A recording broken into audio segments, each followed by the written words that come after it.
Respire fundo. Imagine-se no cume de uma colina, onde o vento tépido acaricia preguiçosamente os olivais. Ao longe, aninhada na base, uma cidade de pedra branca adormece. Pulsa com vida, mas sem frenesi. Os sons são suaves, abafados, o roçar das sandálias sobre o mármore, o murmúrio discreto dos mercadores na ágora, o borbulhar da água nas fontes. Aqui, sob o céu da Hélade, nossa história começa a desabrochar. No ar, o aroma salgado do mar Egeu se mistura com a fumaça tênue dos incensos queimando nos templos. Gaivotas planam acima, enquanto, lá embaixo, no porto, navios vindos de terras distantes balançam nas ondas. Cada um deles, portador de novas ideias, mercadorias e sonhos. Aqui, as pessoas vivem em harmonia com a natureza, mas anseiam pelo absoluto, pela beleza imortal e pela verdade. Ouça, ao longe, os hinos vespertinos e quando para além dos muros da cidade. São os discípulos de Pitágoras repetindo as estrofes aprendidas. São os filósofos debatendo os mistérios do universo, e os poetas tecendo versos que desafiarão os séculos. Nesta penumbra suave e histórica, embarcaremos numa jornada, num mundo de heróis, pensadores, tragédias e triunfos. Permita-se dissolver no tempo. Tudo ao redor se aquieta lentamente. O sussurro da antiguidade chama, suave, quase inaudível, mas persistente. Ele lhe revelará o nascimento de uma grande civilização e como as estrelas que outrora brilharam sobre a Acrópole se extinguiram, mas cuja luz ainda viaja até nós através dos tempos. Bem-vindo ao canal Eco das Civilizações, onde mergulhamos nas profundezas do passado para ouvir o eco de culturas magníficas. A Grécia Antiga, tal como a conhecemos hoje, não surgiu de repente, nem ao som estrondoso dos tambores de guerra, nem com a chegada de grandes governantes. Lentamente, começou a se desdobrar, como ondas serenas na superfície calma do mar Egeu, impulsionadas pelo vento e pelo sol. A terra, com suas costas recortadas, vales abrigados e montanhas cobertas de florestas, sussurrava sobre seu potencial. Os habitantes viviam em comunhão com a natureza, bebendo das fontes abençoadas pelos deuses e contemplando as estrelas, nas quais acreditavam ver suas histórias refletidas. Naqueles tempos primordiais, a história não era gravada em pedra, mas vivia nas mentes de homens e mulheres, transmitindo seus contos ao redor da fogueira. Não se falava de grandes impérios, mas de heróis audaciosos. Nomes como Perseu, Teseu e Hércules passavam de boca em boca, moldando a bússola moral dos jovens gregos. Suas histórias não apenas entretinham, mas inspiravam e ensinavam. Nelas, escondiam-se lições e advertências. A fusão da verdade e do mito ajudava os gregos a compreender seu lugar no mundo. Eram diversos, mas unidos por uma força invisível, porém inabalável, a crença em sua própria grandeza, na coragem e numa vida digna de ser lembrada. Ninguém personificou isso mais do que Homero. O poeta cego, cuja voz emanava da própria alma da Grécia. Pouco se sabe sobre o homem misterioso, cujo dom criativo gerou duas grandes epopeias, a Ilíada e a Odisseia. Essas obras se tornaram não apenas histórias, mas um reflexo da alma grega. Na Ilíada, Homero desvela um mundo onde a honra se mistura com a ira, a glória com a destruição. O protagonista é Aquiles, guerreiro de fúria incomparável, cuja cólera decide o destino da guerra de Troia, o curso das batalhas. Longe de ser perfeito, o herói é orgulhoso, impulsivo, transbordante de paixões. Mas é em sua humanidade que ele encontra a imortalidade.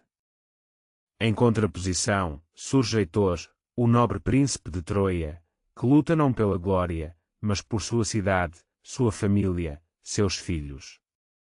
No embate trágico imortalizado por Homero, ressoa a voz da humanidade, a grandeza entrelaçada com a fragilidade da vida.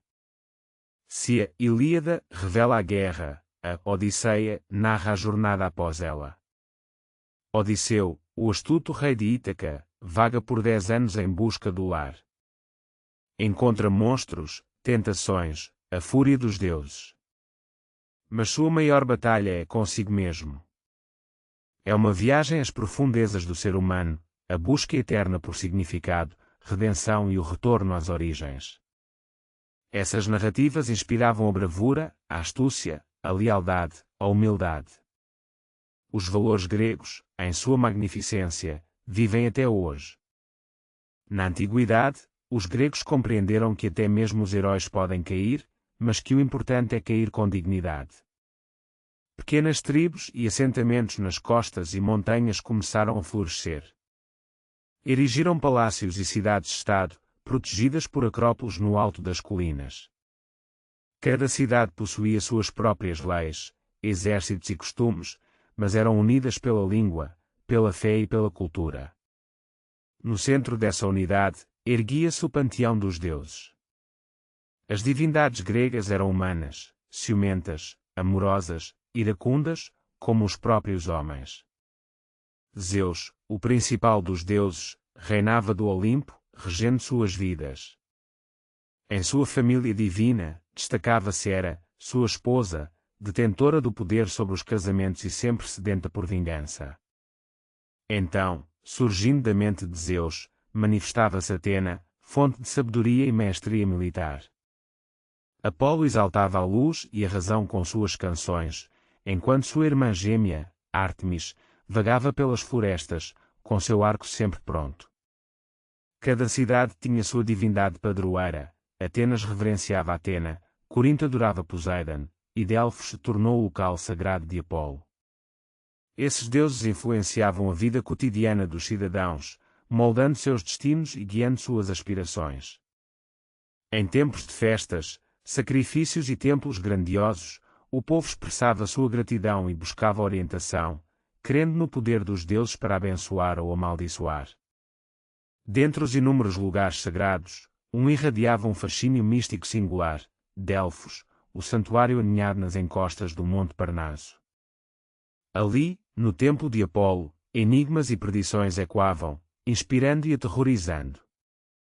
De todos os cantos da Grécia Antiga, líderes convergiam para ouvir as profecias da Pítia, tomadas como mensagens divinas.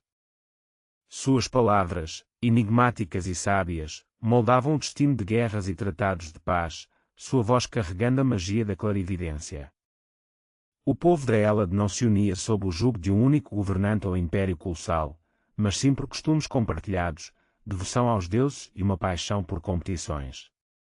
Desse espírito floresceram os Jogos Olímpicos, celebrados pela primeira vez em Olímpia, por volta de 776 a.C. A cada 4 anos, guerreiros e atletas de toda a Grécia convergiam em nome da paz, para honrar Zeus. Ali, competiam em corridas, lutas, lançamentos de dardo e corridas de carros. A vitória nos Jogos Olímpicos concedia mortalidade aos olhos da posteridade. Mesmo naqueles tempos, quando os helenos se reuniam ao redor do fogo e do vinho para celebrar sua crença na arte, na busca pela excelência, o próprio mundo se transformava diante de seus olhos. Cidades-estado floresciam e murchavam como flores da primavera. Monarquias cediam lugar a aristocracias, e tiranos irrompiam na arena política, portando tanto brutalidade quanto transformação. Atenas, como um artesão habilidoso, forjava novas formas de governo, lançando as bases para eras futuras. Mas essas histórias aguardariam seu momento. Nas primeiras páginas da história da Grécia, seus heróis caminhavam pela terra, seus deuses sussurravam dos picos, e o povo sonhava com grandeza, liberdade e um legado que perduraria por séculos. Enquanto as estrelas sobre o mar cintilavam em silêncio, a terra aguardava em expectativa. A Grécia despertava, não apenas como uma terra de mitos, mas como uma entidade se preparando para transformar o mundo.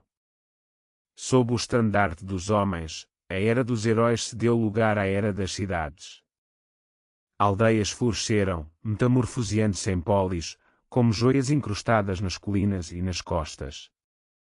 Cidades-estado independentes e orgulhosas, eternamente em conflito, uniam-se por laços de sangue, deuses, a prece pela língua e pelo debate. Em contraste com os impérios orientais, a Grécia não almejava a unificação, mas florescia em sua diversidade. Cada lugar se tornava um mundo à parte, moldado pela geografia e pela história. Erguendo-se majestosamente sobre as ruas e praças pulsantes, a Acrópole se postava como guardiã de um passado sagrado. Abaixo, no mercado vibrante da Ágora, a vida fervilhava. Mercadores exibiam vinhos, azeitonas, vasos de cerâmica e especiarias. Filósofos debatiam sob os pórticos, e agricultores traziam suas histórias junto com figos suculentos. Artistas traduziam suas visões de deuses imortais em argila e bronze. A Ágora não era apenas um mercado, era um reflexo da alma. O indivíduo não vivia simplesmente como grego, mas como ateniense, espartano, coríntio, tebano. Seu orgulho, seus deveres e seu destino estavam entrelaçados com a terra onde nascera. A cidadania era um dever sagrado. Defender sua cidade, votar, participar das assembleias públicas, nisso residia a verdadeira liberdade. Nas profundezas da antiguidade mediterrânea, enquanto Atenas se estendia pela planície pitoresca à beira-mar, prosperando através do comércio e da inovação, uma imensa responsabilidade para com a comunidade recaía sobre os ombros de indivíduos. O poder e a riqueza concentravam-se nas mãos dos aristocratas, até que a pressão do povo comum exigiu mudanças. E foi nesse momento crucial da história que surgiu Solon, um legislador sábio que, como um equilibrista entre dois mundos, tomou medidas decisivas. Cancelou dívidas, proibiu a escravidão por dívidas e lançou as bases para a participação cívica no governo. A mudança de era veio com Clístenes, que transformou radicalmente o cenário político de Atenas, rompendo a influência das famílias nobres e abrindo as portas para que cidadãos comuns expressassem suas opiniões sobre como deveriam ser governados. Essa experiência social pioneira tornou-se o ponto de partida para o desenvolvimento da democracia, que um dia se tornaria a marca registrada da grande polis. Na antiguidade, a ideia da liberdade de expressão para todos, independentemente de sua condição ou título, ressoava profundamente, mas nem todas as cidades almejavam essa liberdade. Esparta, erguida nas montanhas da Laconia, edificou uma sociedade sobre a austeridade, a ordem e o controle. Após subjugar a Messénia, os espartanos transformaram seus habitantes em ilotas, servos que cultivavam a terra e sustentavam os espartanos. Meninos de famílias espartanas eram levados aos 7 anos e enviados para a Agogé, um curso de treinamento rigoroso que os transformava em guerreiros destemidos. Fome, dor, privação, tudo fazia parte das lições. Aprendiam a lutar, roubar, sobreviver. Quando um homem espartano atingia a maturidade, ingressava em uma irmandade onde a lealdade e o dever eram valorizados acima de tudo. A vida das mulheres em Esparta diferia da vida das atenienses. As espartanas eram educadas, fortes e independentes. Administravam propriedades e orgulhosamente davam à luz filhos para Esparta. Regressa com o escudo ou sobre ele, diziam às vezes às suas caras metades, maridos e filhos, quando estes partiam para a guerra. Em Corinto, onde a Grécia continental se unia ao Peloponeso, pairava uma atmosfera singular, e a cidade florescia como um centro de comércio, celebrada pela sua cerâmica requintada e extensas ligações mercantis. Os magníficos templos de Corinto cintilavam sob a luz do sol, enquanto o seu movimentado porto fervilhava com navios de terras longínquas, do Egito à Fenícia. A cidade de Delfos, aconchegada ao sopé do Monte Parnaso, atraía peregrinos de todos os cantos da Hélade. No seu coração erguia-se o templo de Apolo, onde o oráculo sagrado, a sacerdotisa Pítia, em transe, predizia um futuro enigmático àqueles que vinham em busca de respostas. Reis, generais e mercadores afluíam ao local, trazendo consigo ouro e questões, na esperança de alcançar a sabedoria dos deuses. Nas terras férteis da Beócia, habitavam guerreiros fortes e orgulhosos, que frequentemente entravam em conflito com os atenienses, por vezes aliando-se a Esparta, lembrando que, na Grécia, as alianças eram tão volúveis como as ondas do mar. Nos tempos turbulentos, ladrões e salteadores, como o tempo demonstraria, não eram poucos, mas entre eles surgiam verdadeiros heróis, cujos feitos se tornariam lendários, desempenhando um papel fulcral na história grega. Apesar desta diversidade, os gregos consideravam-se um povo unido, congregado por uma língua e cultura comuns, desprezando os bárbaros, incapazes de falar o seu idioma. Partilhavam mitos, deuses e ideais, o que lhes conferia força em tempos difíceis. Antes das guerras, florescia uma era de esplendor, e os Jogos Olímpicos, dedicados a Zeus, reuniam atletas de toda a Grécia para competições de corrida, luta, boxe, lançamento do disco e corridas de carros.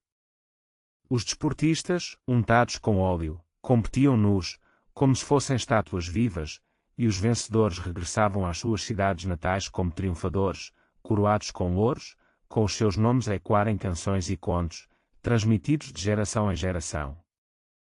Naquele tempo, a Grécia, confrontada com o crescimento populacional e recursos fundiários limitados, começou a enviar os seus cidadãos para o estrangeiro, e os colonos fundaram cidades nas margens do Mediterrâneo, em Itália, na Sicília, no norte de África, nas costas da Ásia Menor e do Mar Negro. Estes assentamentos mantiveram laços com as cidades-estado gregas, mas também desenvolveram os seus próprios costumes e instituições, e através desta rede internacional, a cultura grega espalhou-se muito para além do mar Egeu. Com a crescente influência da Grécia, surgiu também o desenvolvimento interno.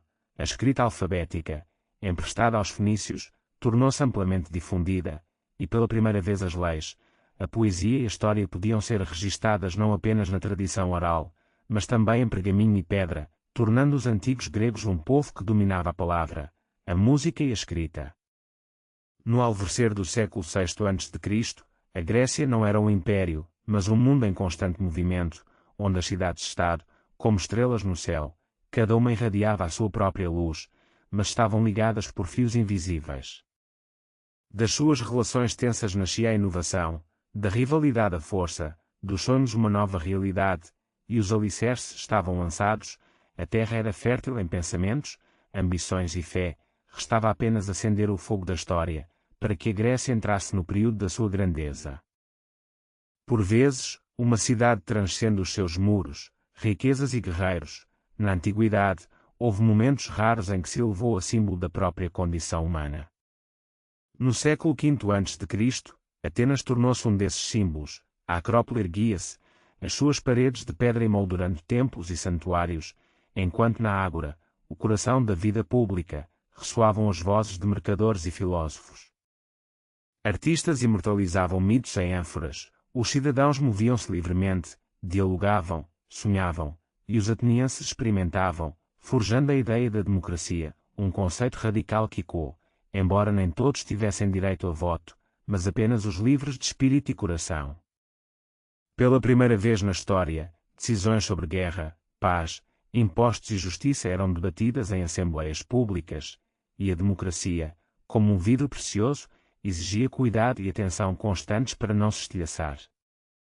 Sob a liderança de Péricles, a chama da liberdade ardia com intensidade crescente. Ele não ambicionava conquistas ou um trono régio, sendo um estadista sábio, eloquente e profundamente dedicado ao povo de Atenas. Sob a sua orientação prudente, a cidade entrou numa era dourada de beleza e harmonia, com Péricles a investir os fundos públicos na arte, no teatro e na arquitetura, acreditando que construir uma grande cidade significava nutrir tanto o corpo como a alma. Sob a sua liderança incessante, os atenienses ressuscitaram o Parthenon, um templo cuja magnificência o mundo ainda não tinha testemunhado. As suas colunas de mármore elevavam-se, como que a tocar os céus, cada uma esculpida com tal precisão que pareciam desafiar a própria imperfeição.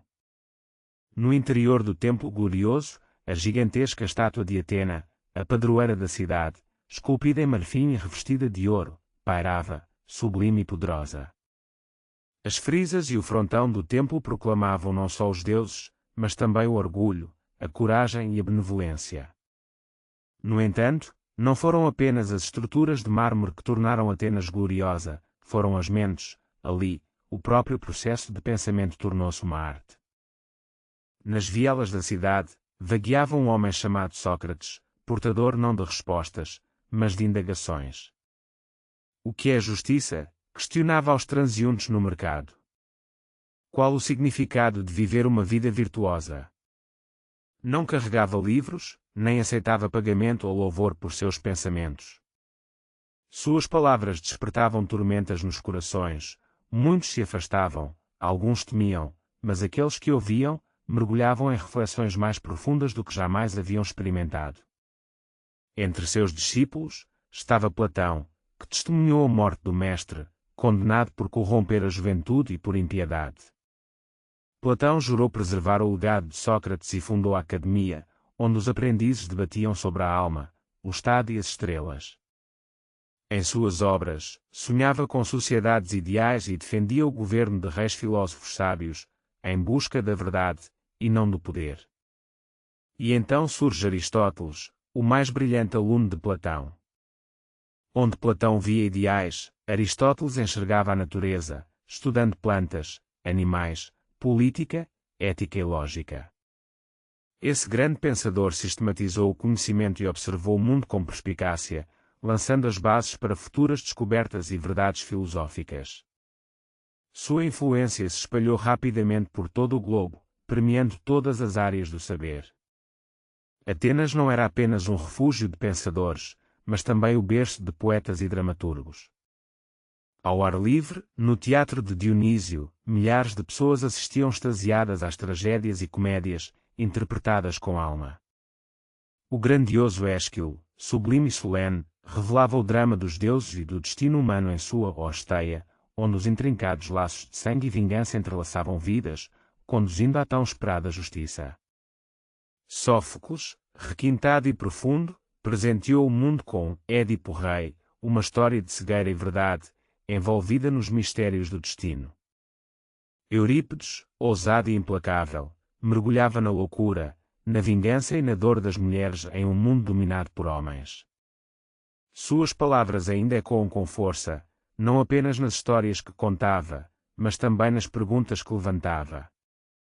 As ruas estreitas da cidade fervilhavam de vida, artistas, escultores, músicos, matemáticos.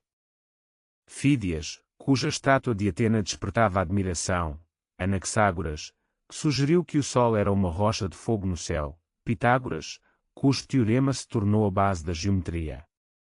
Hipócrates, separando doenças de superstições, presenteou o mundo com o juramento que os médicos proferem hoje. Atenas pulsava com energia, sua frota dominava o mar Egeu. Os aliados de Atenas, que inicialmente se juntaram voluntariamente à Liga de Delos, uma aliança de cidade-estado criada para se defender de futuros ataques persas, agora pagavam tributos. Os tributos fluíam abundantemente, a prata das minas de Láurien brilhava nos tesouros. Mas sob esse brilho, sombras se escondiam. A democracia, cultivada por Péricles, permanecia frágil, e a escravidão estava firmemente enraizada na economia.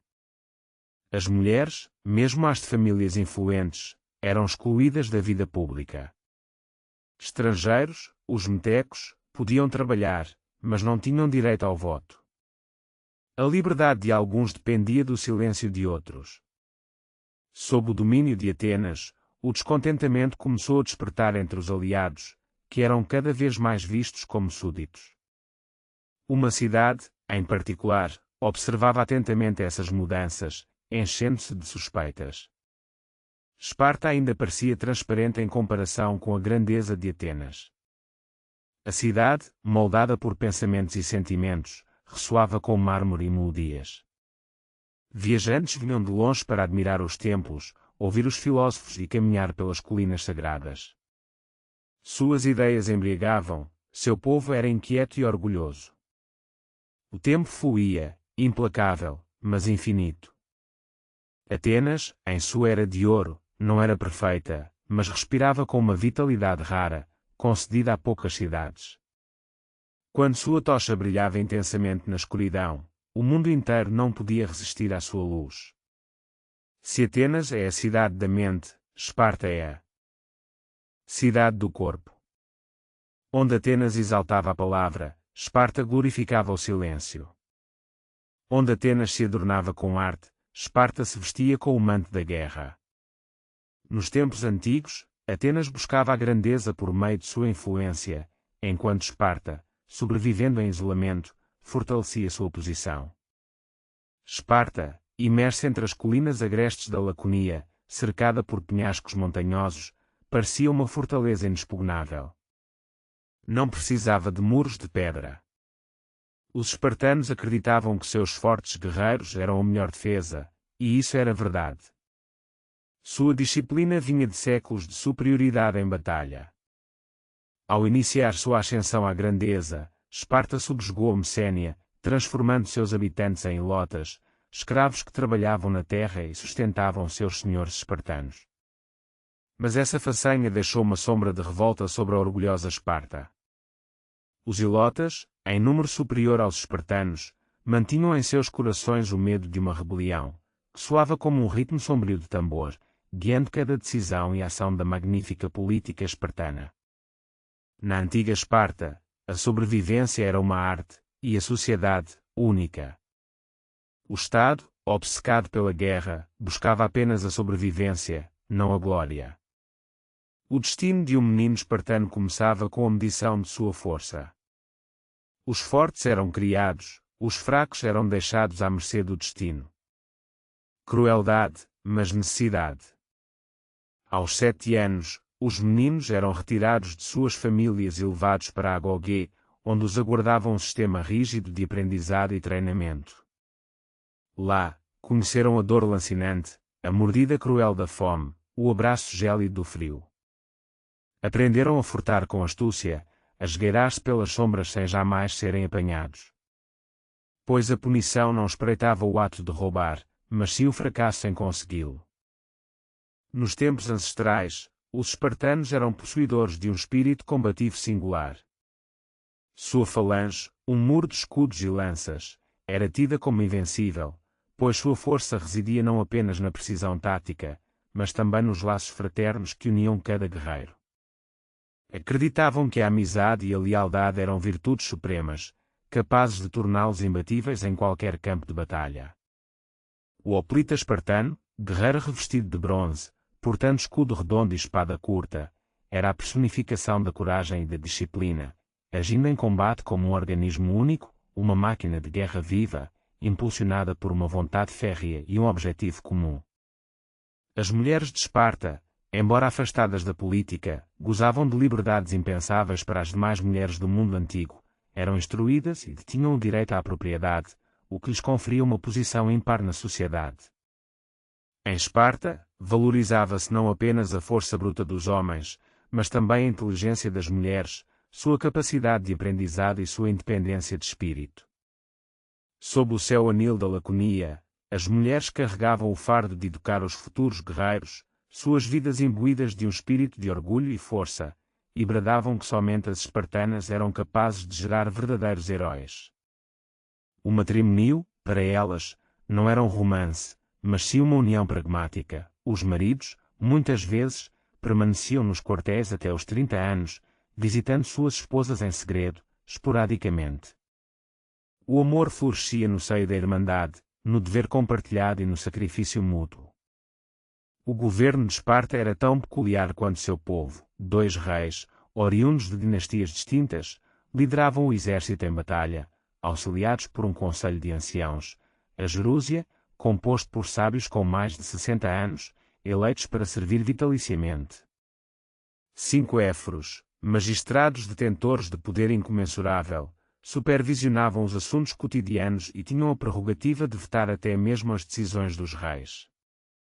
A própria Esparta vivia sob uma constituição única, onde monarquia, oligarquia e democracia se entrelaçavam em um todo coeso, garantindo a estabilidade por séculos a fio. A estabilidade era tudo naquela terra, qualquer mudança era recebida com desconfiança, a riqueza era dissimulada e o luxo, abominado. Esparta não almejava o crescimento, contentava-se em resistir, e nisso era exímia. Quando a ameaça persa pairou sobre a Grécia, pondo em risco toda a civilização helénica, Esparta manteve-se inabalável. Foi então que o rei Leonidas, filho do Leão, assumiu a responsabilidade de conduzir seus 300 guerreiros de elite ao estreito desfiladeiro das Termópilas, onde as montanhas se encontravam com o mar. Naquele campo de batalha, cercados por milhares de aliados, enfrentaram dezenas de milhares de soldados persas por 3 dias consecutivos.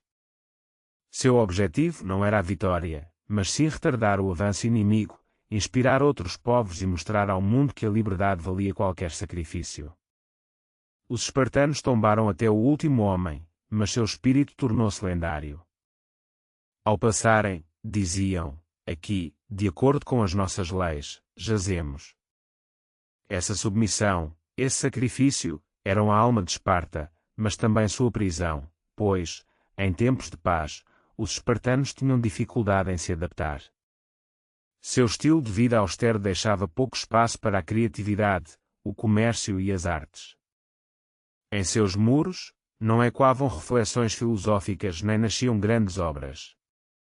Esparta apenas sobrevivia, e isso lhe bastava. Esparta não tolerava estrangeiros, evitava alianças e mantinha-se vigilante enquanto Atenas expandia sua influência através da Liga de Delos e para além do mar Egeu. Para os espartanos, a propensão ateniense à vida refinada, aos debates acalorados e ao individualismo era vista como perigosa e decadente. Atenas construía impérios de ideias, Esparta construía escudos, e, inevitavelmente, essas duas potências se confrontariam. Suas diferenças, antes toleráveis, tornaram-se insuportáveis. Suas visões para a Grécia, antes paralelas, convergiram em oposição, mas isso seria mais tarde. Agora, neste capítulo, Esparta permanecia firme, seu povo caminhando com dignidade, o olhar fixo no futuro. Sua vida era simples e árdua, treinavam no frio, alimentavam-se em uma única panela de ferro e dormiam sobre palha. Quando o sol se punha atrás das montanhas do Taigeto, à tardinha, projetava longas sombras sobre o vale sereno onde se erguia a cidade de Esparta. Os espartanos, destemidos e eternos, não conheciam o medo dos homens, das tempestades ou das guerras, sua cidade era uma fortaleza, inabalável e vigilante diante das mudanças. Naquela era, ventos novos sopravam sobre a Hélade. Das terras do Oriente, através de montanhas e desertos, despertava um império colossal, a Pérsia, terra de ouro e corcéis, de reis e imortais, cujo olhar ambicioso se estendia sobre a Grécia, um mosaico de cidades-estado, grandiosas, porém divididas. O Império Persa, que se estendia da Índia ao Mediterrâneo, erguia-se como um novo desafio aos corações helénicos. Sob o domínio do rei Dário expandia seus domínios, engolindo terras e povos, forjando uma potência sem paralelos. Mas a Grécia, berço da ordem e da liberdade, opôs-se em seu caminho. A tensão germinou na Jonia, onde as cidades da Ásia Menor, culturalmente gregas, gemiam sob o jugo persa. A revolta de 499 a.C., secretamente apoiada por Atenas, foi a faísca que incendiou a pradaria. Dário, ultrajado e enfurecido, jurou vingança. Reza a lenda que, a cada noite, antes de adormecer, era lembrado dos atenienses. Em 490 a.C., Dário lançou sua ofensiva. Sua frota cruzou o mar Egeu e aportou em Maratona, a meras 26 milhas de Atenas, deflagrando um dos conflitos mais marcantes da história do mundo antigo. Os gregos, apesar de suas rivalidades, possuíam um espírito indomável e uma paixão pela liberdade, tornando os adversários temíveis, mesmo para o mais poderoso dos impérios. A Batalha de Maratona seria a prova irrefutável. Os persas, acostumados a subjugar nações, subestimaram a determinação e a bravura dos gregos, em especial dos atenienses, que, mesmo em desvantagem numérica, estavam dispostos a lutar até o último suspiro. A batalha transcendeu o mero choque de exércitos, transformando-se em um embate de civilizações, de ideologias e de visões de mundo, onde a liberdade e a autodeterminação confrontavam a tirania e a expansão. A preparação para a guerra exigiu dos gregos não apenas treinamento militar, mas também união espiritual. Foi nesses momentos que a força de suas polis se manifestou. Enquanto a Pérsia era um império monolítico, a Grécia era formada por miríades de cidades-estado independentes, cada qual com suas leis e tradições. No entanto, diante do inimigo comum, conseguiram se unir, ainda que nem sempre de forma harmoniosa. O papel de Atenas nesses eventos foi crucial. Sua sede por liberdade e democracia tornou-se um farol para toda a Grécia, e seu poderio militar e naval desempenhou um papel decisivo no confronto com a Pérsia. A Batalha de Maratona ergueu-se como um símbolo da resistência grega e a prova de que, mesmo forças menores, unidas por um objetivo comum e pela coragem, podem triunfar sobre um oponente superior. O evento não apenas deteve a invasão persa, mas também fortaleceu a crença dos gregos em suas próprias capacidades, lançando as bases para o desenvolvimento futuro de sua cultura e civilização. Sob a luz pálida da aurora, os atenienses erguiam-se solitários no campo de batalha, desprovidos do apoio espartano, retidos por rituais ancestrais. Contudo, em seus corações, a chama da coragem ardia incandescente. Sob a liderança astuta de Milcíades, os guerreiros atenienses lançaram-se em um ataque audacioso contra as hordas persas, que se espalhavam pela planície como uma praga.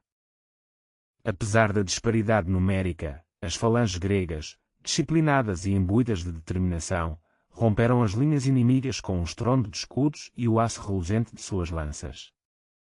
O exército invasor, tomado pelo pânico, fugiu em desordem em direção aos seus navios, deixando para trás a Grécia triunfante sobre o gigante persa. Conta-se que Fidípides, após correr da planície de Maratona até Atenas, anunciou a jubilosa notícia antes de sucumbir ao cansaço. Sua corrida épica inspirou uma prova que ecoaria através dos séculos, mas a Pérsia, ferida em seu orgulho, não se renderia tão facilmente. 10 anos após o reinado de Dário, Xerxes, filho do grande rei, ascendeu ao trono, inflamando os corações de seus guerreiros com promessas de glória e vingança. Seu exército, descrito por Heródoto como tão vasto que poderia secar rios com sua sede insaciável, reuniu-se sob os estandartes da guerra. Com uma ponte flutuante construída sobre o Helesponto, a força persa se abateu sobre a Grécia como um turbilhão implacável. Mas, antes que essa tempestade terrível se desencadeasse, um milagre ocorreu. As cidades-estado gregas, outrora divididas por rivalidades amargas, uniram suas forças em um pacto precário. De Atenas a Esparta, de Corinto a Delfos, forjaram uma aliança para defender sua liberdade. Temístocles, o astuto estrategista ateniense, previu que a vitória não seria alcançada apenas em terra, mas também nas ondas. Persuadindo Atenas a construir uma frota de trirremos, navios velozes e ágeis, adornados com proas de bronze e capazes de acomodar 170 remadores, ele apostou no poder marítimo. Enquanto isso, Esparta assumiu o comando das forças terrestres. O desfiladeiro estreito de Termópilas, comprimido entre montanhas imponentes e o mar azul turquesa, foi escolhido como o local da primeira defesa. Lá, o rei Leonidas, da indomável Esparta, posicionou seus 300 guerreiros escolhidos a dedo, acompanhados por alguns milhares de aliados, para barrar o caminho dos persas invasores. Por 2 longos dias, resistiram bravamente, erguendo seus escudos e brandindo suas lanças, defendendo sua terra natal com coragem indomável. No entanto, um traidor grego revelou uma passagem secreta através das montanhas.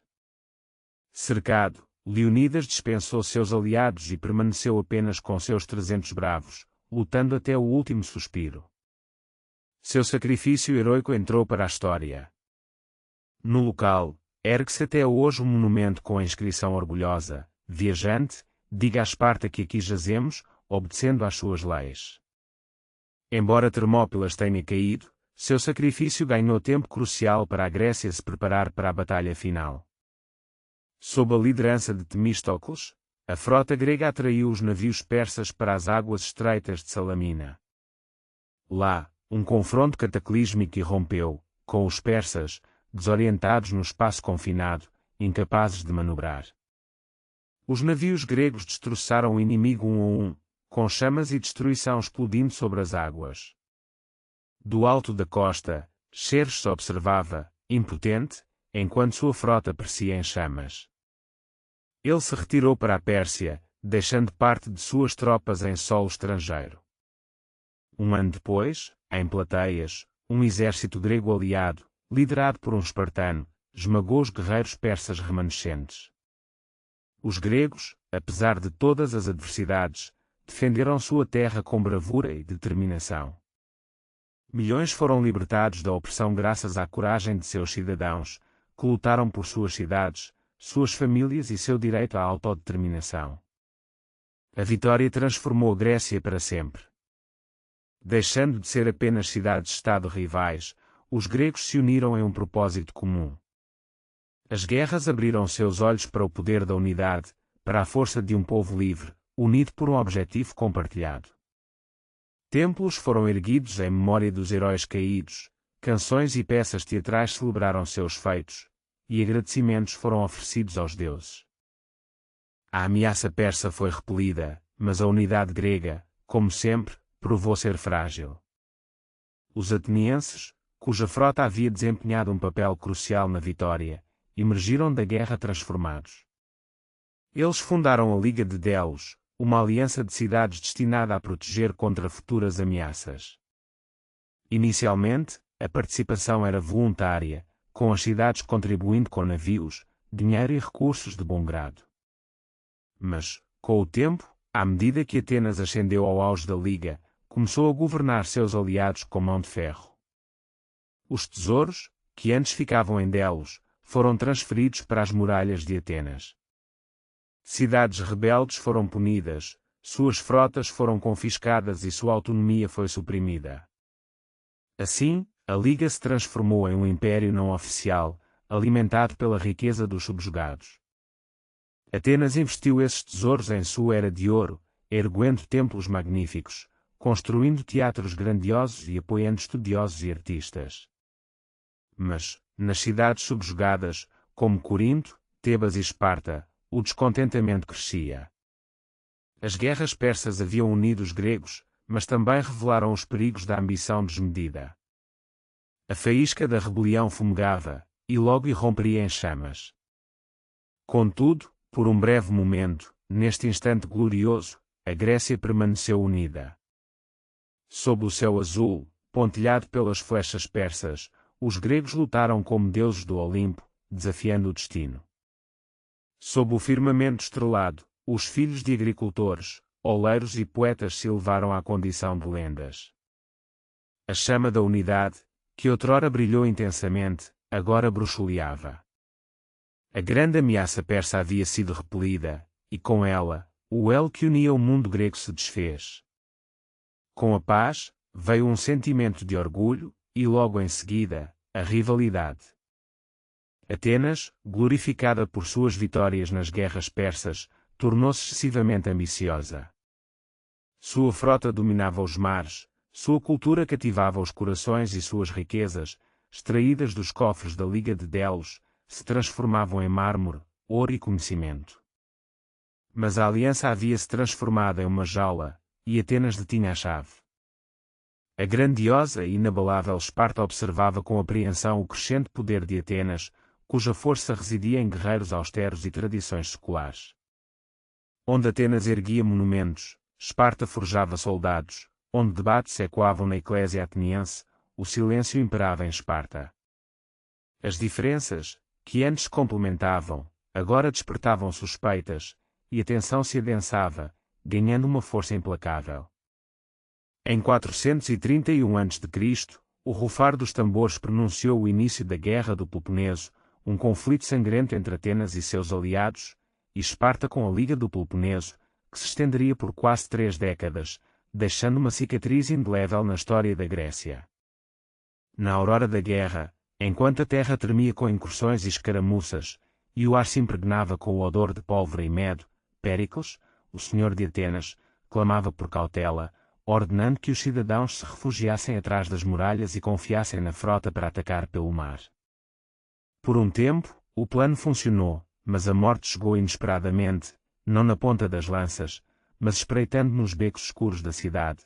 Uma praga assolou a região, ceifando dezenas de milhares de vidas, incluindo a do próprio Péricles. A voz de ouro de Atenas silenciou-se, deixando para trás apenas discórdia e caos, e nessa escuridão, uma nova figura ascendeu, Alcibíades. Ele era beleza e perigo em uma só pessoa, brilhante e imprevisível, como uma paisagem desesperada em meio a uma calamidade furiosa.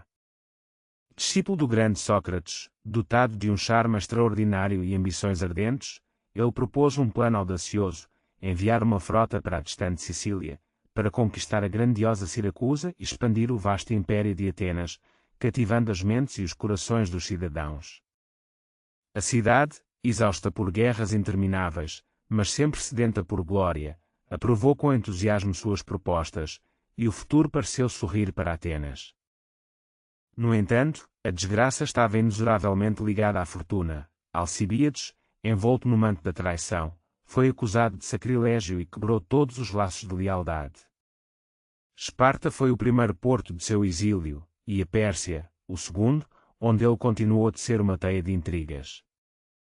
A expedição à Sicília transformou-se em um desastre. A frota foi aniquilada, milhares de soldados tombaram ou foram escravizados, e a capital de Atenas foi banhada em sangue e lágrimas. Esparta, percebendo a fraqueza, intensificou a pressão, sob a proteção da Pérsia e de sua frota, começou a apertar o laço em torno de seu oponente. Batalhas trovejaram em terra e mar, a guerra consumindo cada vez mais sangue e tesouros, e cada cidade sofria nessa interminável sucessão de eventos terríveis.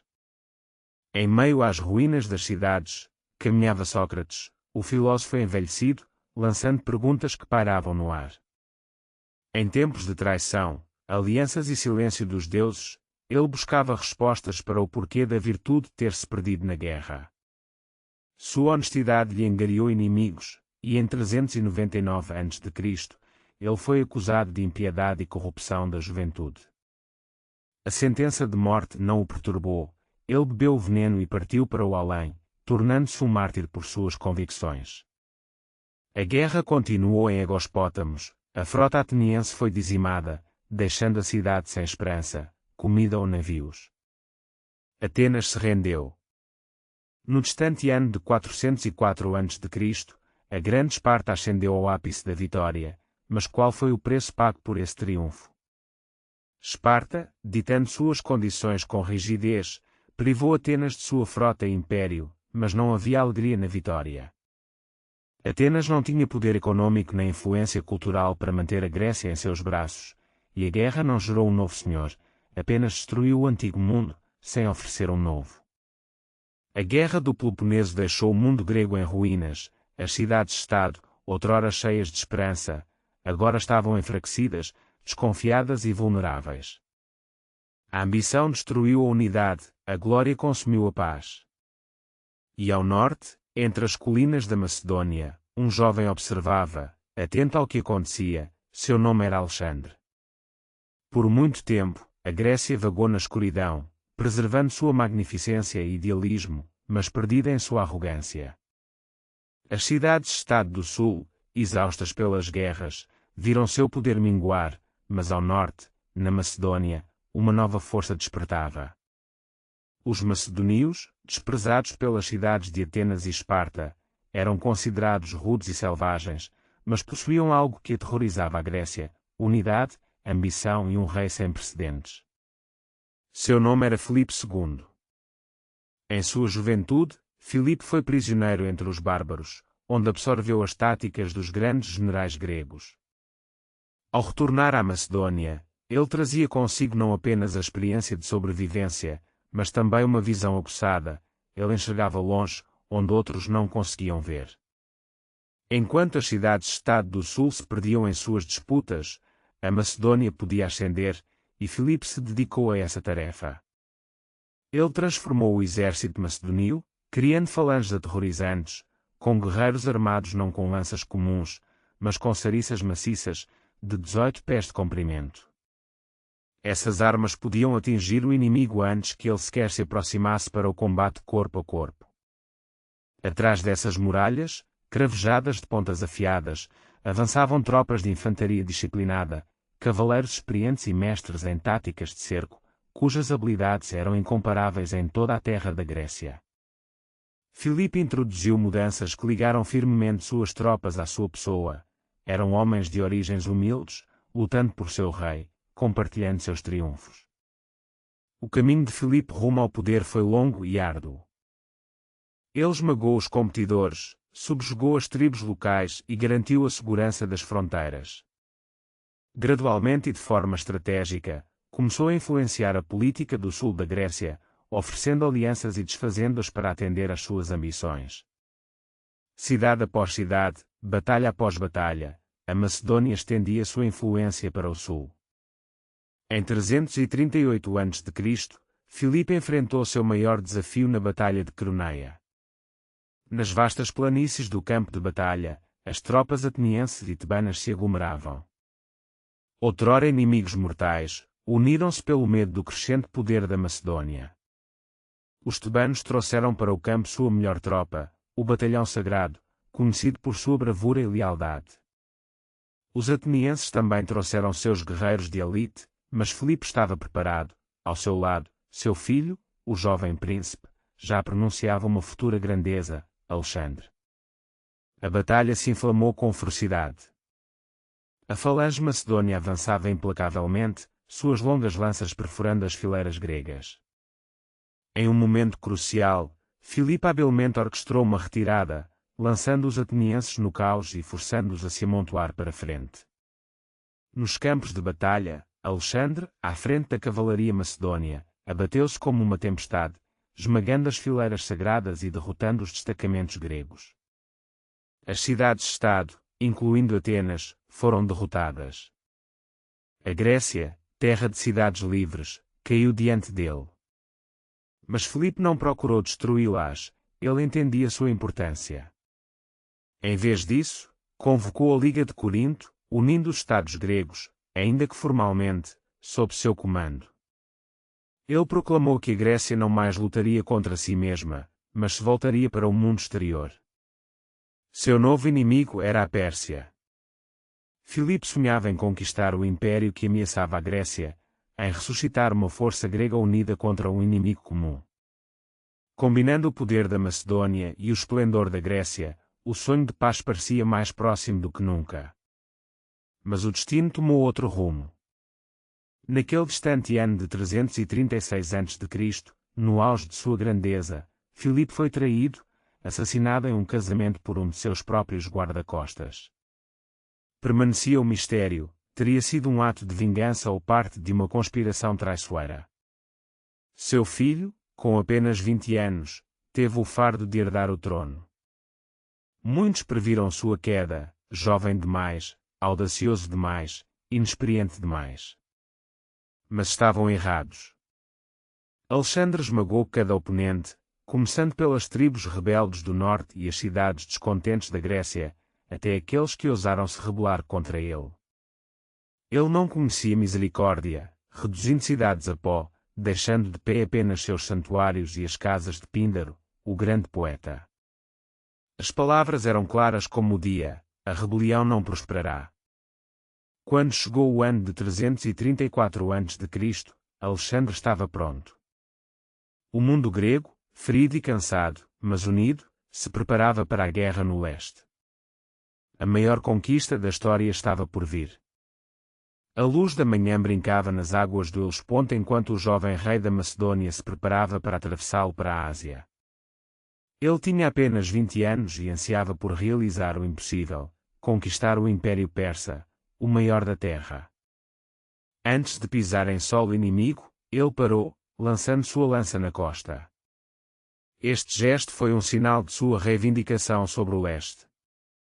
Este foi o começo de uma jornada que mudaria o mundo. O pequeno número do exército de Alexandre era inferior ao poder das legiões persas, mas sua força residia na disciplina, lealdade e inovações técnicas. Em suas fileiras, macedônios e gregos se misturavam, experientes soldados de infantaria e cavaleiros escolhidos, engenheiros e cientistas, carregando consigo não apenas armas, mas também cultura, conhecimento e ideias. Em 334 a.C., ocorreu a primeira batalha perto do rio Grânico. Os sátrapas persas subestimaram o jovem rei. Alexandre, liderando o ataque, rompeu as linhas inimigas com uma agressividade sem precedentes, surpreendendo a todos com seu estilo de luta obstinado. Então ele marchou para o sul, através da Ásia Menor, libertando os assentamentos gregos que haviam caído sob o domínio persa. Na antiga Górdio, Alexandre encontrou no Górdio, um misterioso emaranhado de corda ligado a uma profecia, quem desatasse o nó se tornaria o senhor da Ásia. Alexandre, não perdendo tempo para desvendá-lo, cortou-o com sua espada. Ele não esperou pelo destino, mas o tomou em suas mãos. Em 333 a.C., ele enfrentou o rei da Pérsia, Dário II, na Batalha de Issos. Apesar da superioridade numérica do inimigo, graças a táticas magistrais e coesão das tropas, Alexandre obteve uma vitória magnífica. Dário fugiu do campo de batalha, deixando sua família para trás. Alexandre honrou a esposa e as filhas de Dário, ganhando não apenas admiração, mas também respeito. Ele não estava apenas conquistando terras, ele estava ascendendo a algo maior. Ao passar pelo Levante e Egito, as cidades abriram seus portões sem resistência. Os egípcios, cansados da opressão persa, o receberam como um salvador. Em gratidão, fundou Alexandria nas margens do mar Mediterrâneo, que se tornou um símbolo de conhecimento e arte por séculos. No oráculo de Aimon, no deserto de Siwa, os sacerdotes o proclamaram filho de Zeus. Se isso era verdade ou apenas uma manobra política, não se sabe, mas sua campanha ganhou uma bênção divina. Começou o período de provação quando ele pisou nas terras do Império Persa. No ano de 331 a.C., nas planícies de Gaugamela, Dário reunira um exército inumerável, carros de guerra adornados com lâminas mortíferas, elefantes de guerra imponentes, cavalaria veloz e uma infantaria que se estendia até onde a vista alcançava, somando centenas de milhares de almas. Alexandre, contudo, não vacilou. Na véspera da batalha, sob um céu pontilhado de estrelas, cavalgou solitário, buscando não apenas a conquista de terras, mas a imortalidade da glória. Com os primeiros raios de sol a atingir o horizonte, as forças antagônicas se chocaram. Alexandre, com astúcia e golpes fulminantes, rompeu as defesas persas. Liderando pessoalmente sua cavalaria, lançou-se em direção a Dário, que, mais uma vez, fugiu, abandonando seus palácios opulentes e tesouros incalculáveis. Babilonia, Susa e Persépolis, as cidades mais magníficas da Pérsia, abriram seus portões ao conquistador. Em Persépolis, agora em ruínas, Alexandre adentrou as muralhas encantadas do Palácio de Xerxes, onde a chama, símbolo da vingança pelas Atenas caídas, apenas intensificou sua ambição. Seu coração ansiava não apenas pela vitória, mas pelo estabelecimento da paz. Da Pérsia, partiu para o longínquo Oriente, atravessando os desertos implacáveis da Bactria, onde os rios se alargavam e as selvas se tornavam cada vez mais densas. Às margens do rio Hidaspes, enfrentou Poro, o rei da Índia, cujos elefantes de guerra eram uma visão inédita para os gregos. Uma torrente incessante de chuva transformava o campo de batalha em um pântano, retardando o avanço de seu exército. Mas Alexandre, com sua genialidade tática, dividiu suas forças e flanqueou o inimigo. Após a vitória, Alexandre perguntou a Poro como desejava ser tratado. Como um rei, respondeu Poro com altivez. Alexandre, com um sorriso nos lábios, concordou: terás tudo o que convém a um rei. Sua bravura inspirava respeito em seus inimigos e o transformava em um herói para seus soldados, mas também incutia medo. Começou a adotar costumes orientais, a vestir as vestes dos reis e a exigir adoração divina. Alguns de seus antigos comandantes, criados na cultura grega da igualdade, começaram a nutrir hostilidade em relação a ele. Em 326 a.C., às margens do rio Hidaspes, seu exército se recusou a prosseguir. Haviam marchado por anos, atravessando montanhas, desertos e rios, exaustos e desiludidos. Alexandre, a contragosto, ordenou a retirada. O retorno foi um pesadelo. Atravessando o deserto de Gedrósia, milhares pereceram de calor e sede. Em meio ao sofrimento, Alexandre se recusava a beber água até que todos os seus homens tivessem-se saciado. Era a verdadeira liderança, a partilha do sofrimento. Ao retornar à Babilonia, Alexandre criou um vasto império permeado de cultura. Em cada lugar que surgia, cidades como Alexandria se erguem, onde as culturas grega, persa, egípcia e indiana se entrelaçavam. Incentivava o casamento entre seus soldados e mulheres locais, atraía estudiosos e promovia a troca de conhecimento. Essa simbiose entre Oriente e Ocidente marcou o início da era helenística. Mas a grandeza é efêmera. Em 323 a.C., quando mal completara 32 anos, o destino confrontou Alexandre com uma doença desconhecida. Febre, veneno ou exaustão, o mistério de seu fim permanece indecifrável. Em seus últimos momentos na Babilonia, sussurrando, decretou que o poder deveria ser entregue ao mais forte. O ar denso pronunciava tempos tumultuosos. Os diádocos, os generais de seu exército, se desentenderam e iniciaram uma luta pelo poder. O império de Alexandre começou a desmoronar, mas seus ideais continuaram a viver. A língua e a cultura gregas floresceram do Egito à Índia, disseminando filosofia, arte e ciência. A grande biblioteca de Alexandria tornou-se um santuário do conhecimento, onde o grego se tornou a língua franca do Oriente.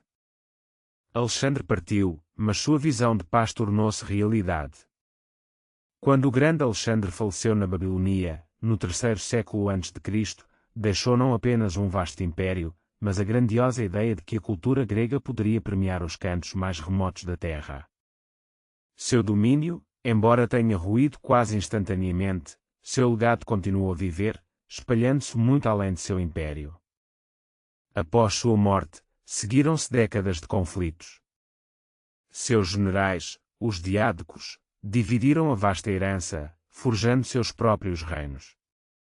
No Egito, Ptolomeu se estabeleceu, na Mesopotâmia e na Pérsia, Seleuco, na Ásia Menor, Antígono, na Macedônia, Cassandro.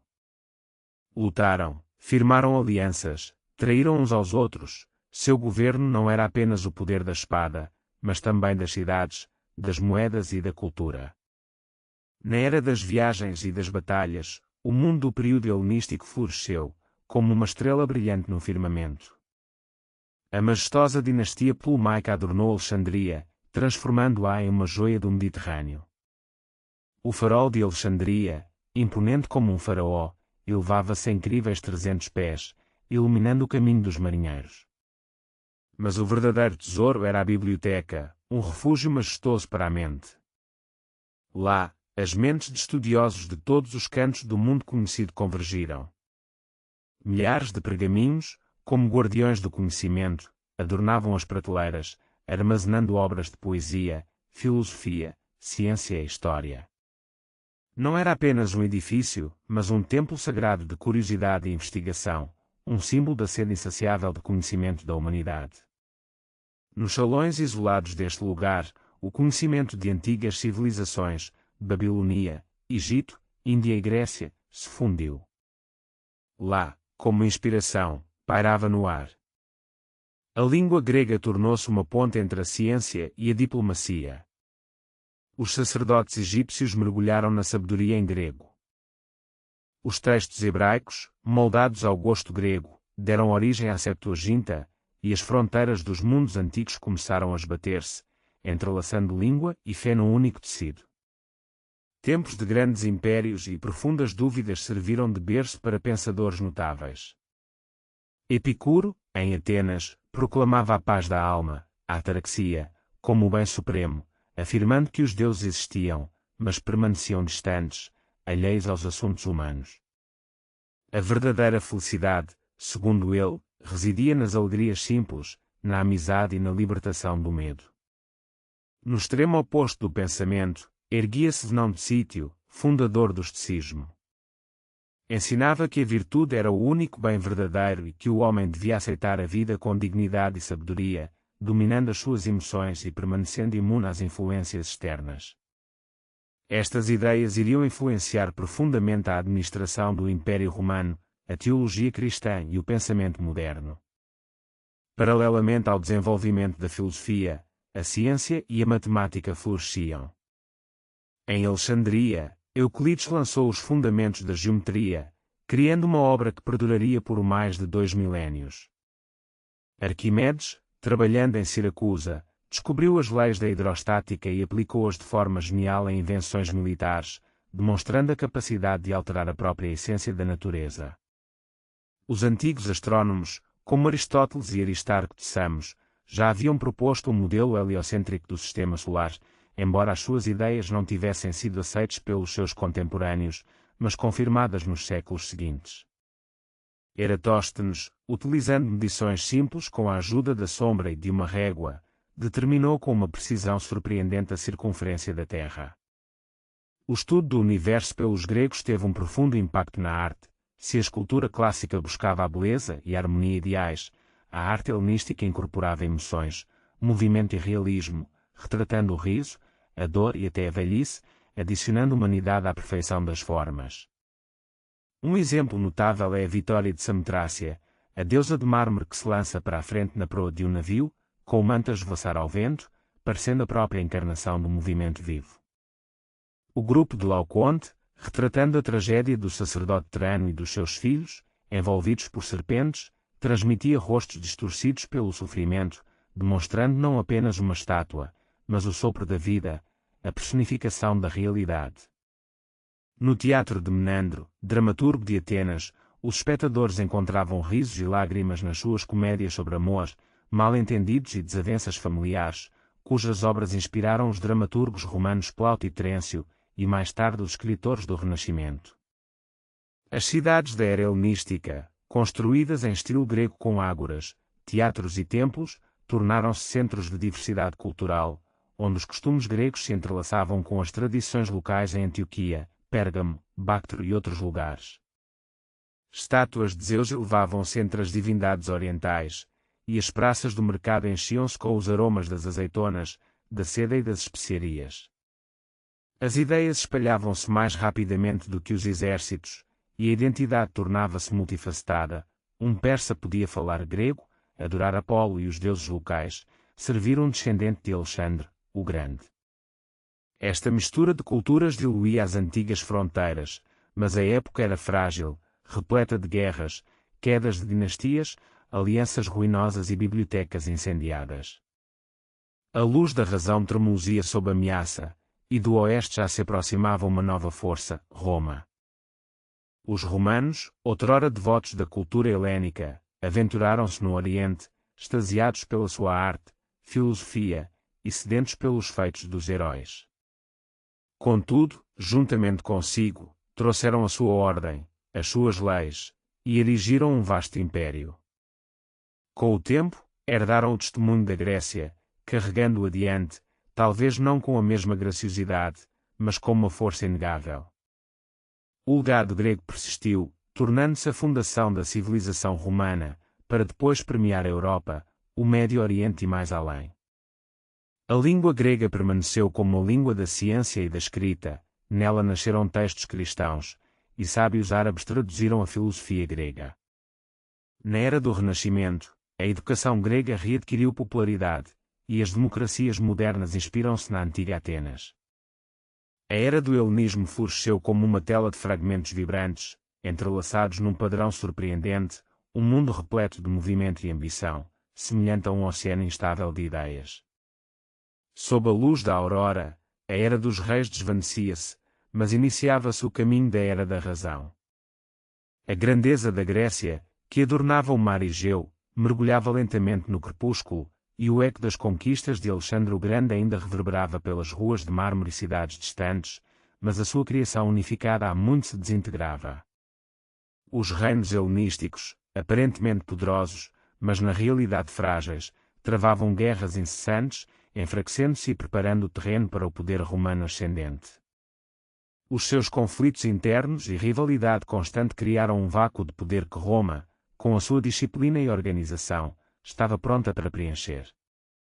As grandes conquistas na ciência e na arte, tão características do período helenístico, não conseguiram resistir à instabilidade política e às ambições militares.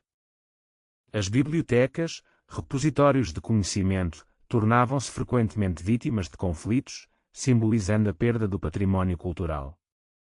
As ideias nascidas nesta época continuaram a viver, mas a sua disseminação e desenvolvimento posterior dependiam de novas forças, capazes de garantir estabilidade e ordem. Roma, com o seu pragmatismo e sede de expansão, revelou-se precisamente essa força. Não só herdou, como transformou o legado grego, adaptando-o às suas necessidades e difundindo-o pelo vasto território do seu império. Assim, mesmo em face do declínio dos Estados helenísticos, a sua influência intelectual e cultural continuou a ter impacto no curso da história, moldando as bases da futura civilização europeia. Esta época tornou-se uma ponte de transição entre o mundo antigo e uma nova era, lançando as fundações para muitos aspectos da sociedade moderna. Dinastias ascenderam e ruíram, envoltas em magnificência e traição. Os seleucidas montavam guarda, lutando pela sua preservação. No Antigo Egito, o esplendor e a decadência dançavam lado a lado, enquanto reis e rainhas teciam os seus jogos em Alexandria. Mas fissuras no império já serpenteavam por entre o ouro e a seda.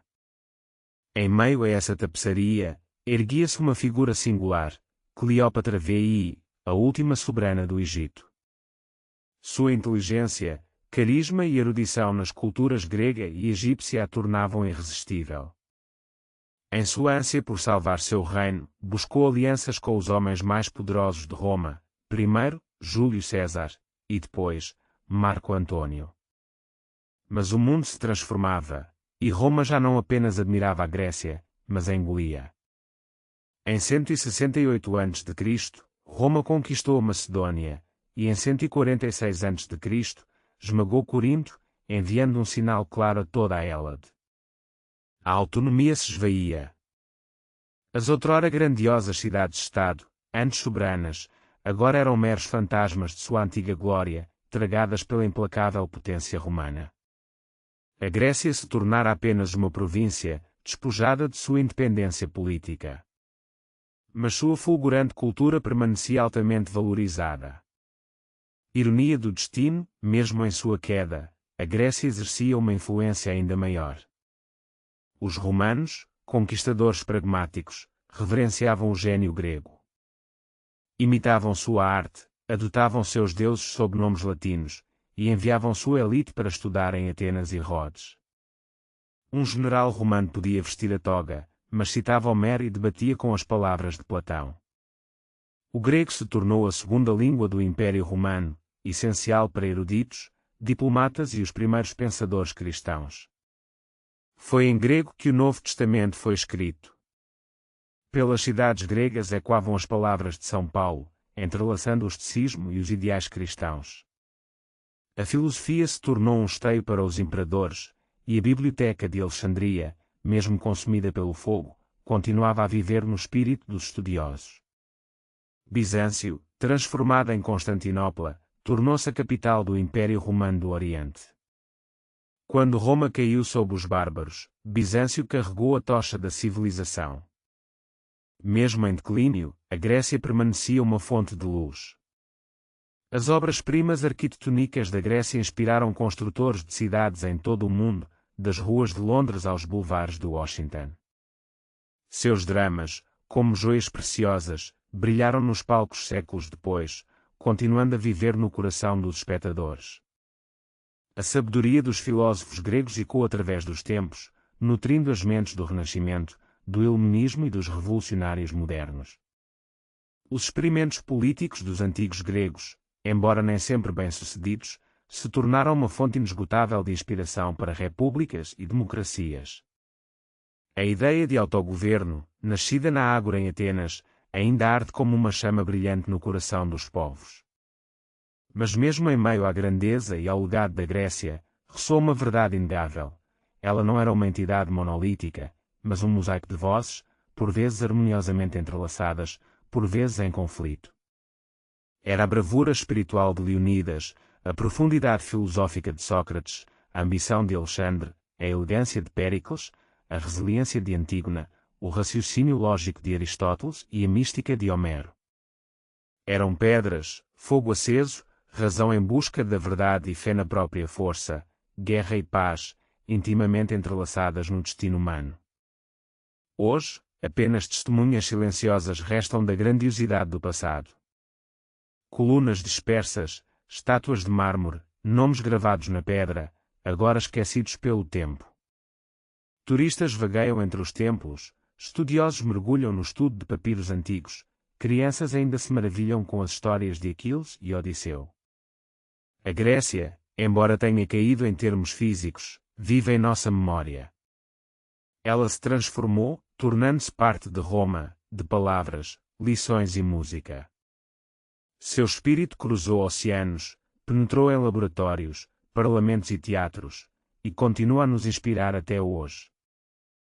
Na Terra, impregnada de influência, vivia ela, como parte do próprio espírito deste mundo. Sua vida se tornou uma lenda, tecida na trama do tempo. As estrelas, como testemunhas de seu destino, ainda hoje brilham sobre as ondas do mar Egeu, nas quais se reflete sua história. A história da Terra onde nasceu a liberdade original, onde as mentes ousaram desafiar o divino, onde os corações de homens e mulheres buscaram a grandeza, alcançando-a por vezes. A antiga Grécia surgiu dos mitos e se foi para a memória, mas seu espírito permanece vivo, uma presença eterna. A civilização da Grécia Antiga não é meramente um compêndio de factos históricos e datas, é, antes, uma fonte inesgotável de inspiração, o berço do pensamento ocidental, onde germinaram pela primeira vez o anseio pelo saber, pela beleza e pela justiça. Foi uma era em que a mente humana ousou desafiar os elementos e os deuses, quando nasceram as grandes ideias que moldaram os alicerces do nosso mundo moderno. Os pensadores, artistas e legisladores daquela época legaram-nos um património inestimável, que continua a viver nas nossas mentes e corações, recordando-nos as ilimitadas potencialidades do espírito humano. As suas criações, as suas buscas pela verdade, a sua ânsia pela perfeição, tudo isso se entrelaçou num fio indissolúvel, ligando-nos a um passado longínquo. E ainda que o tempo avance inexoravelmente, deixando para trás até os mais majestosos impérios, o verdadeiro legado da Grécia persiste, nutrindo as novas gerações com a sua luz e sabedoria. Que este pensamento vos transporte para um mundo de quietude e serenidade, onde cada som se transforma numa canção de embalar e cada sombra numa promessa de sonhos doces. Que o vosso repouso seja profundo e imperturbável.